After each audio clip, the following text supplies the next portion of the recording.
What's going on, guys? The Phobia here with you. So it's come to the rinse and repeat cycle of Destiny. Taken King's been out for plenty of time now. You have the raid down, you have the nightfalls down, and everyone understands the new leveling system.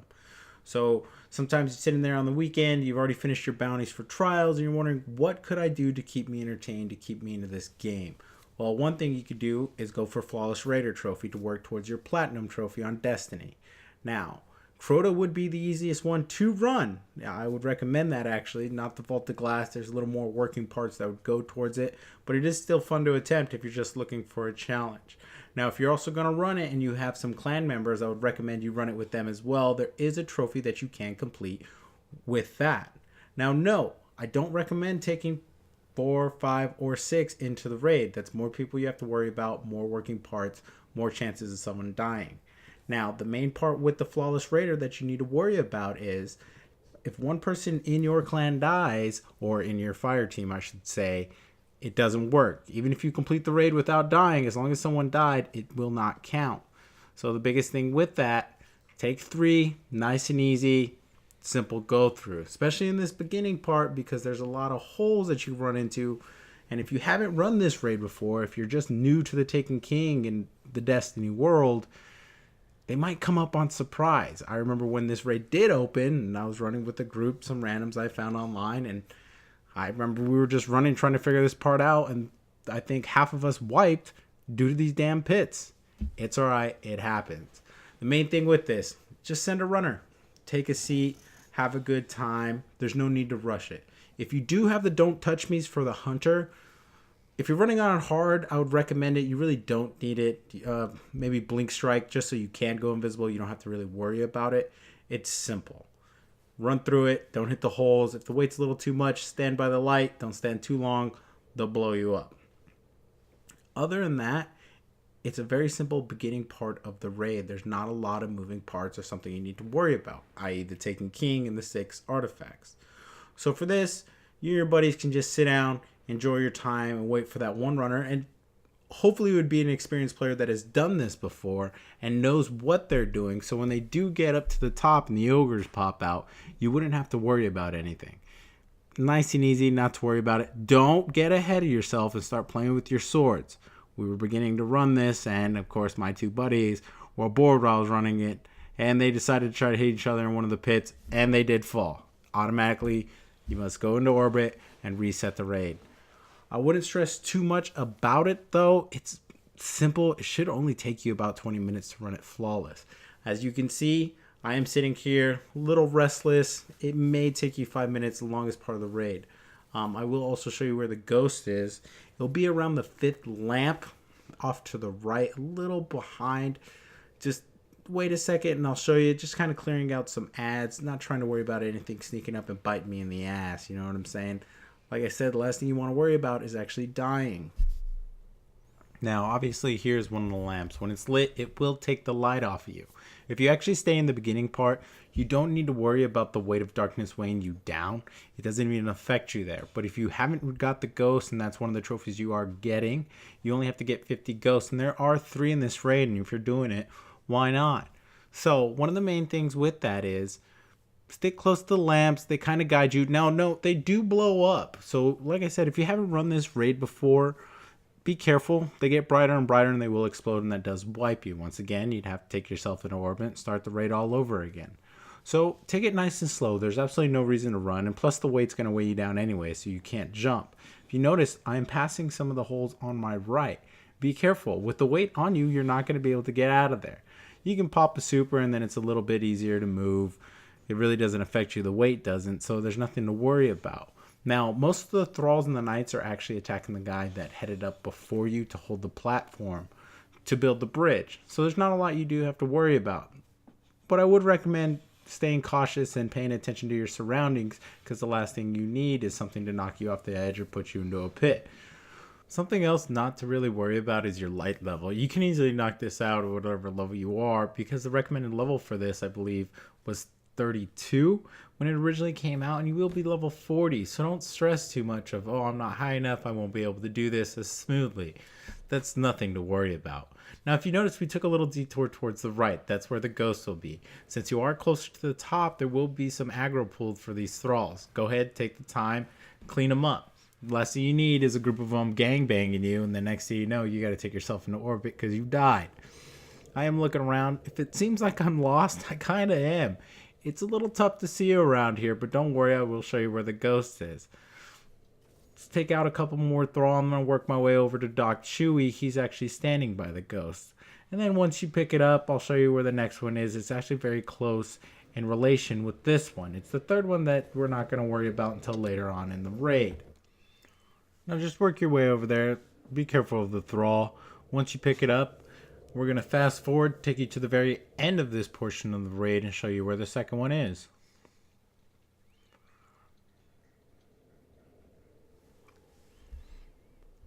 Now, here's the platform that you actually have to stand on to build the bridge. Go ahead, take your time over there. You will have enemies spawning all around you. Don't worry too much. As you notice, an exploding thrall just went next to me, and I really didn't budge all too much. Doc Fitwell's at the end taking out some people, so we really don't have to worry and watch our backs. Now, you'll notice I struggle a little bit getting this one. It is a little tough, mostly because you can't see, but it's not impossible. Nothing really in Destiny is impossible. Sometimes it can get frustrating, but hey, it's the nature of a video game, right? So work your way. You're going to actually walk backwards into the light. If you just go a little too fast, the problem is you can start the next part of the raid, and that's not what you want. Then you'll have to come through all over again. But if that does happen, I recommend running through the raid, trying to complete Flawless Raider, and then just come back and you don't have to worry about it. Now, those shards or energy or whatever you do get from this raid, or even the Vault of Glass, you could return to the speaker, and it'll actually give you money for it. It's a good way to get a good amount of change if you are running low and you're not a Crucible guy, you're not a Trials guy, and you're not getting cash that way. So as you tell, I'm jumping up. It is actually on one of these pillars. I just was jumping on the wrong couple ones for my first couple tries. So as you can see, when I do walk forward, it is tougher for me to see. So put your back towards the light, jump up, and then you'll be able to see it. It's actually a little more back and to my left. Doc Fitz will start shooting it just because I can't see and I'm an idiot. There you go. There's your ghost right there. And once that's done, there's number 2, and we can work our way to the next portion of the raid. If you're not very good at jumping, I recommend you do practice because it is going to take a little bit for the next portion.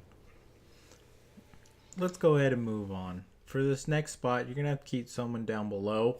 Over on that circle down there, I'm actually going to move my way there. And that's going to spawn everybody. These guys are going to head to the back corner. Don't worry, I'm going to show you exactly where they'll be jumping just so you can get the process down. Now, when you do jump on this, go ahead. As soon as everything spawns, work your way to the back. None of the enemies are actually going to follow you back there, so it's not something you have to worry about. What you actually need to worry about is when you are jumping, do note you can fall. We have Doc Chewy here who's going to show us a prime example of that because he got a little too cocky with it. He missed the edge and decided to fall all the way down to the ground and hence back to orbit. It's fine. We just roasted him for about 10 minutes while we were running the beginning portion. Now, once you actually do make it to the top successfully, you're going to use the bones and use your triple jump as far as you can. Once you reach the peak, you're going to activate your Blade Dancer and dance all the way across. As you can see, Doc Chewy actually does this without dying, which we highly appreciated. Once you do land to the side, work your way over to the little left, what can I say, not podium, but lamp, and go ahead and sit behind it. You can dance, you can sit, you can even throw some jazz hands if you felt up to it. I'll adjust my jump to my higher jump, and I am also wearing the bones. Your first spot is going to be right here in this little triangle. And you're going to go ahead and jump up there. If you don't get it the first time, the next jumping sequence I'll show you is actually a hell of a lot easier. And if you're like me, you're not a fan of the Hunter jump. It's not that I'm not a fan. It was the last character I created, so I got used to the Titan and the Warlock. Now work your way up here. Kind of step up until you slide down a little bit. Look up and you'll be jumping to that ledge. Okay. Once you get to that ledge, as you can see, Doc Fitzwell is right above me. And that's where I'll be jumping to next. And once you're here, you jump on this little ledge, and then you'll be jumping up to the very top. And that's where you'll need to be in order to despawn the enemies that are down below. This next jumping sequence, you're actually jumping all the way across. It's a lot easier in my eyes, mostly for the hunter because I'm not that good with the jump, as I stated earlier. And then you'll jump to the first portion where you jump to in the first sequence I showed you, and the rest is just a rinse and repeat kind of motion. Up to the next one, walk until you kind of fall, turn around 180, up to the next rock, and then up to the top of the ledge right there. And once you get to the top, all you're really going to have to do is jump a couple times, and that should help the enemies despawn and spawn on the other side. One, and then one more for good measure. Go ahead and move forward, see where all the enemies are, and take a look. As you can see, they despawn. And the next part of this, all you have to do is kill X amount, and Shrek and Fiona should show up coming from the left and the right. If you're running with 3 and one's across, one of you call out the left and the other call out the right, and it'll be easy day. Now that we've killed more than enough enemies, you can see the ogres have spawned. They do spawn in the back, and you actually don't have to sit back here and shoot the way we are. Everyone can do exactly what Doc Chewy did, and you can fight on that side. This is playing a little more safe than sorry. You don't have to worry too much about other enemies damaging you, and you can take out the ogres as you so please. Now Doc Chewy is actually just sitting there and watching us do all the work, which he usually does anyways while we play. But now that it's completed, everything despawns and the bridge right there will start to form. Work your way down across the bridge. Do be careful. The last thing you want to do is have to restart this raid because you got a little careless jumping. And make sure the bridge is fully formed. You can fall through if it is not formed all the way, and that would be an embarrassment. Next part of the raid, if you have run it before, used to be a smash and grab kind of job. You take out the shriekers, run as fast as you can, and hopefully at least get one person inside of the room so everyone can receive the chest. There's no need for that anymore. Everyone has been running Taken King long enough, and these raids are obsolete. Unless their next expansion or DLC they decide to do brings them back, which hopefully I would love to have an upgraded Fatebringer. And mind yourself, do be careful. The Shriekers with the Cursed Thrall along with the Thrall can take you out no matter what your light level is. Enough damage and anyone will go down. Coordinate with your team members, work across, and it will be quite simple. There are 2 Shriekers, do remember that. You do have to take them out before you can move on to the next spot. It's really not too hard. Any weapon with Firefly, a couple of grenades, and everything goes down nice and easy. Once you actually make it to the end of the hallway, you're going to go ahead and jump down into this pit. This next portion really isn't too difficult. As we're running out, you're going to send to the right or one to the left. The left usually spawns a little more enemies, so to the right to knock out everything a little faster and help out the guy on the left. What you're actually going to have to take out are 2 wizards, one on each side, and a shrieker. No specific order in which you actually have to take them out. So if you notice here, when we first go in, we take out the wizard, we wait for the shrieker to open up, and then we take that out. Now, it's not really those enemies you have to worry about. It's all the enemies surrounding them that are going to give you the issue.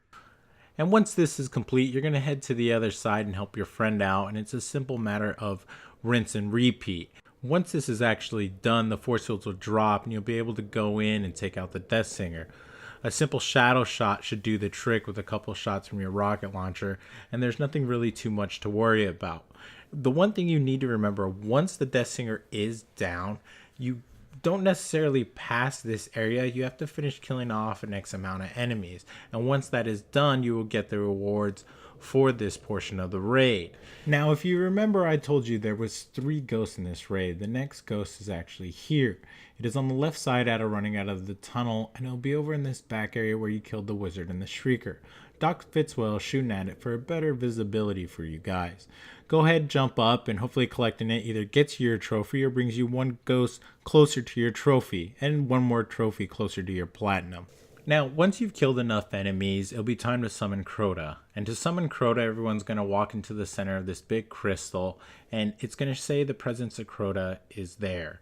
And with that, that means your shield does not recover. You'd actually have to run outside and receive the chalice. I really wouldn't worry about it too much if you're level 40 and anywhere from 280 or above. Now, you can stand here where I'm at to shoot the enemies, or you can go across and shoot the enemies. I actually prefer to be across. It's just a better point of view, and you actually don't get hit as much. Now, these guys really aren't too tough, but if you are carrying a friend just to get him some trophies, which we all do have that friend that needs to be carried throughout Destiny, make sure when you pick up the chalice, you bring it to him and tell him to sit in the back and make sure he doesn't touch anything. Other than that, everybody else should be doing work, and the rest of the raid should be quite simple for everybody. Now remember, with this, the raid doesn't start until you step outside, so make sure you're all on cue and you're talking with each other so everyone could be prepared in order to take on Crota, or at least take down the boomers. Now note, boomers do spawn on both sides. You really don't have to worry too much depending where your sword bearer will be going, to the left or the right of Crota. But what you do need to remember is once you do take out the boomers, a knight does spawn and jump on the platform on which your sword bearer will be running and where Crota will be standing. One sniper shot should take out the boomers with ease. And while that, one of your other teammates is picking up the chalice and taking out the sword bearer. Once the sword bearer is down, the sword will drop, you'll jump up to the backside, and he'll tell you guys to fire on Crota. And once you actually drop Crota's shield, he'll drop down to a knee, and that's when your sword bearer decides to go to town. He does at least 3 heavy blows to him and drops him. He'll start to glow, and that's a cue to drop down and hide. Remember, you can't do damage when he is glowing, so as soon as it goes away, make sure you shoot another rocket and drop him again. Timing is everything on this. As you can tell, we didn't get him. It's fine. Don't get frustrated and say, crap, we have to wipe. All you're going to do is you're going to come inside and wait it out. Crota will move over to your right. You can come and say hi to him if you choose. Then, once he decides to move back to the center, you hear a big giant roar from Crota because he's pissed off. Take out your boomers and take out your knights. You want to do that just to make sure your sword bearer doesn't have anyone damaging him while he is shooting Crota. It's nice and easy. Like I said, one sniper shot and the knight or the boomers do drop. The sword bearer should be out, so the guy who is wielding the sword, go ahead, head down there and take him out. Everyone else should be prepped. Make sure they have enough rockets or at least special ammo to drop Crota. If you notice, his health is very little for us, so it's not something we're really worried about. And then once he drops to a knee, you go ahead and jump up there and finish the job that you started. And that's it. Once you've completed that, you've finished Crota. And as you can see, I got Raiding Party because I'm with my clan, and I got Flawless Raider. That brings me 2 trophies closer to my platinum. I do hope you guys enjoyed the video. Please leave a comment down below, and if you did, give it a big thumbs up. Happy hunting, Guardians, and we'll see you at the tower.